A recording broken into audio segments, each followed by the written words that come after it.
జగిత్యాల జిల్లా నుంచి జగిత్యాల జిల్లాలో ఒక్కసారి ప్రధాన వార్తలు పరిశీలిస్తే జగిత్యాల జిల్లాకు కలెక్టరేట్కి ఇవాళ భారీగా రైతులు తరలివచ్చారు. దాదాపు 100కు పైగా రైతులు ఇవాళ మాజీ మంత్రి కొప్పుల ఈశ్వర్, అలాగే సుంకె రవిశంకర్, అలాగే విద్యాసాగర్ రావు, జడ్పీ చైర్పర్సన్ వసంత ఆధ్వర్యంలో కూడా ఇవాళ కలెక్టర్ను కలిసి వినతి పత్రం సమర్పించారు. ఎందుకంటే తమకు రుణమాఫీ కాలేదు, అన్ని రకాల అర్హతలు ఉన్నప్పటికీ తాము 2 లక్షల లోపే ఉన్నప్పటికీ కూడా వివిధ రకాల కొర్రీలు పెడుతూ తమకు రుణమాఫీ చేయలేదంటూ కూడా వీరంతా ఇవాళ కలెక్టర్ను కలవడం జరిగింది. అయితే నేరుగా ఐడిఓసి కార్యాలయానికి బయటకే వచ్చినటువంటి కలెక్టర్ వారి వినతి పత్రాన్ని స్వీకరించారు. ఈ క్రమంలో ప్రభుత్వానికి వ్యతిరేకంగా రైతులంతా కూడా నినాదాలు చేస్తూ తమకు తక్షణమే రుణమాఫీ చేయాలి, ఎటువంటి కొర్రీలు లేకుండా కూడా ఈ రుణమాఫీ పూర్తి చేయాలని ఈ సందర్భంగా కోరారు.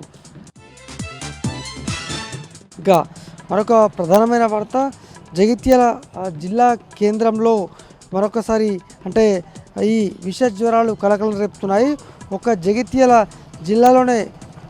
జిల్లా కేంద్రంలోనే ఇప్పటివరకు ప్రభుత్వం నిర్వహించినటువంటి సర్వే ప్రకారం 57,000కు పైగా విష జ్వరాలు వచ్చినట్టు ఈ రిపోర్ట్లలో తెలుస్తోంది. అలాగే 300కు పైగా డెంగ్యూ జ్వరాలు ఉన్నట్టు కూడా మొత్తంగా అధికారుల సర్వేలో తెలిసింది. కేవలం ఇది ప్రభుత్వ అధికారుల ఎంక్వైరీ ప్రకారమే ఇంతవరకు ఉందని తెలియగా ఇక ప్రైవేట్ ఆసుపత్రిలో ట్రీట్మెంట్ పొందుతున్న వారి సంఖ్య అదనం.